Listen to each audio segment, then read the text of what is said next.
안녕하세요. 오늘 우리가 파헤쳐볼 차로는 바로 우리 마음속에 살고 있는 아주 역동적이고 다채로운 커뮤니티에 관한 내용입니다. 제공된 문헌을 바탕으로 내면 가족 시스템, 일명 IFS 모델의 핵심을 아주 속 시원하고 깊이 있게 들여다보겠습니다. 여러분 혹시 이런 기분 느껴보신 적 있나요? 마음 한구석에서는 진짜 이 습관 당장 고쳐야 해 하면서 간절히 변하고 싶어 하는데 또 다른 한구석에서는 마치 딴지라도 거는 것처럼 격렬하게 저항하는 그런 느낌 말이죠. 진짜 답답하잖아요. 사실 이건 우리 모두가 겪는 아주 보편적인 갈등입니다. 오늘 다룰 이 자료의 가장 핵심적인 전제가 바로 이거예요. 우리가 흔히 자기 파괴적이라고 부르는 행동들이 사실은 우리 내면의 여러 부분들이 치열하게 충돌하면서 일어나는 현상이라는 거죠. 자, 오늘 우리가 살펴볼 내용의 로드맵은 이렇습니다. 마음의 다중성을 시작으로 내면의 보호자들, 상처받은 추방자, 그리고 참자아와 팔씨, 마지막으로 치유를 위한 섞인 분리와 짐 내려놓기 과정까지 쭉 짚어보겠습니다. 첫 번째로 마음의 다중성입니다. 우리가 흔히 내면에 여러 자아나 충돌하는 감정이 있으면 나 심리적으로 문제 있는 거 아니야? 하고 덜컥 겁부터 내곤 하잖아요.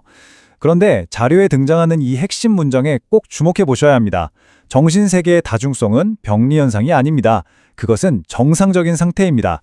맞아요. 우리 마음속에 여러 개의 부분들을 갖는 건 마치 한 지붕 아래 여러 가족이 복작복작 모여 사는 것처럼 지극히 자연스러운 일이라는 뜻입니다. 지금 보시는 이 화려하고 조각난 얼굴 이미지가 우리 마음의 자연스러운 다중성과 복잡성을 아주 기가 막히게 시각화해주고 있습니다. 다채로운 색상과 모양들이 모여서 하나의 온전한 얼굴을 이루고 있죠. 우리의 마음도 딱 이렇습니다. 고유한 감정과 동기를 가진 다양한 부분들이 모여서 아주 활기찬 공동체를 이루고 있는 거거든요. 자, 그럼 이제 이 가족의 구성원들을 하나씩 만나보죠. 두 번째, 내면의 보호자들입니다.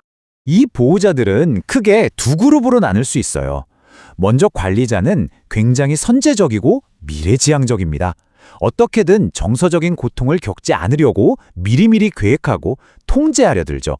완벽주의자나 우리 내면의 가혹한 비판자가 바로 이 그룹에 속합니다. 반면에 소방관은 훨씬 반응적이고 충동적이에요. 고통스러운 감정이 불쑥 터져 나올 때 폭식을 하거나 약물에 의존하는 등 수단과 방법을 가리지 않고 일단 그 불을 끌어 달려드는 부분입니다. 일상생활에서 이 관리자가 도대체 어떻게 작동하는지 샌디의 이야기를 통해 한번 살펴볼까요? 샌디는 지금 아주 창의적이고 중요한 비디오 프로젝트를 앞두고 있어요. 그런데 갑자기 빗자루를 들고 사무실 청소에 미친 듯이 몰두합니다. 왜 그럴까요? 실패에 대한 두려움이나 자신의 취약함을 사전에 차단하기 위해서 관리자 부분이 청소라는 아주 통제 가능하고 안전한 행동으로 그녀의 주의를 돌려버린 거죠. 정말 전형적이고 흔한 회피 전략이죠. 그럼 이제 세 번째, 상처받은 추방자에 대해 알아볼 차례입니다. 그런데 여기서 한 가지 의문이 들죠. 관리자와 소방관 같은 보호자들은 도대체 무엇을 지키려고 이렇게까지 고군분투하는 걸까요?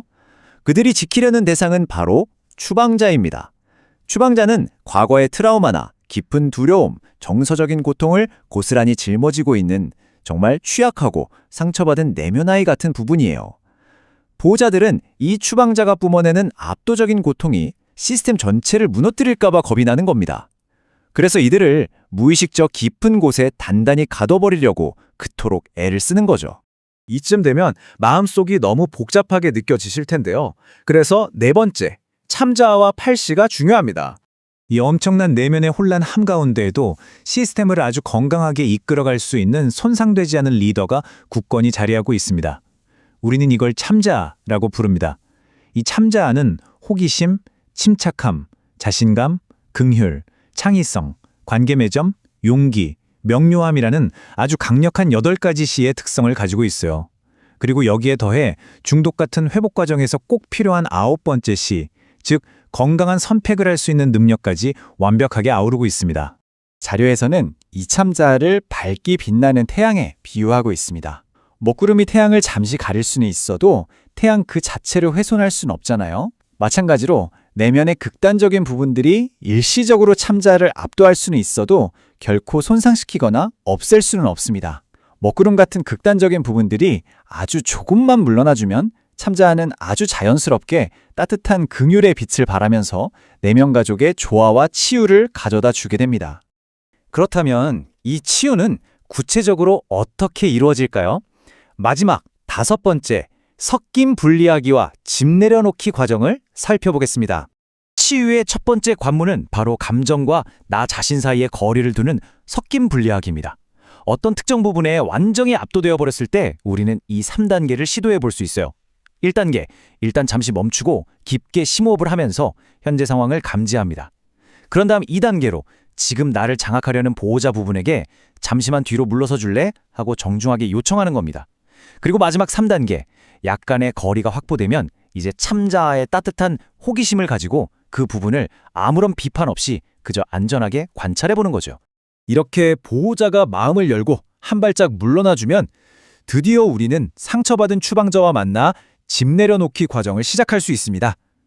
참자아는 과거의 시점으로 안전하게 돌아가서 추방자가 겪었던 그 깊은 고통을 온전히 목격하고 알아줍니다. 아, 네가 이렇게 힘들었구나 하고요. 그러고 나서 그 끔찍한 기억의 현장에서 추방자를 안전한 곳으로 데리고 나옵니다. 마지막으로 추방자가 그동안 너무나 무겁게 짊어지고 있던 트라우마의 짐들을 빛이나 물, 공기 같은 자연의 원소들에게 미련 없이 훌훌 날려보냅니다. 진정한 해방을 맞이하는 거죠.